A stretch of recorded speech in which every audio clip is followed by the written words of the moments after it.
Federal సిస్టంలో ప్రజాస్వామిక భారతదేశంలో ఎవరు ఎక్కడికైనా పోవచ్చు, ఎవరు ఎక్కడైనా కూడా రాజకీయాల్లో ఉండొచ్చు.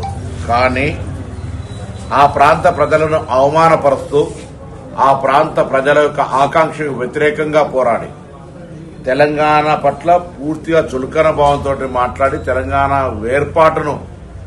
వేర్పాటువాదంగా చూపెట్టినటువంటి పవన్ కళ్యాణ్ గారు, కోనసీమలో కొబ్బరి చెట్లు ఓడిపోతే తెలంగాణ వాళ్ళ కన్న దృష్టితో ఓడిపోయినటువంటి పవన్ కళ్యాణ్ గారు తెలంగాణలో అభ్యర్థులు పెడుతూ భారతీయ జనతా పార్టీ తోటి పొత్తుగా ఎన్నికల ప్రచారం కొనసాగిస్తాడంటే ఇది పూర్తిగా తెలంగాణ ప్రజలను అవమానపరచడమే.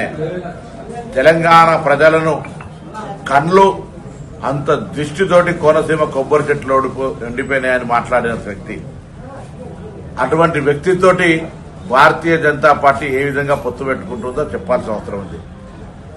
ఎన్నికల్లో ఓట్లు అడిగే ముందు భారతీయ జనతా పార్టీ తెలంగాణకు సంబంధించి గత 2 సంవత్సరాలుగా బడ్జెట్లో ₹1 నిధులు పెట్టిన అంశం మీద కూడా జవాబు చెప్పాల్సిన అవసరం ఉంది.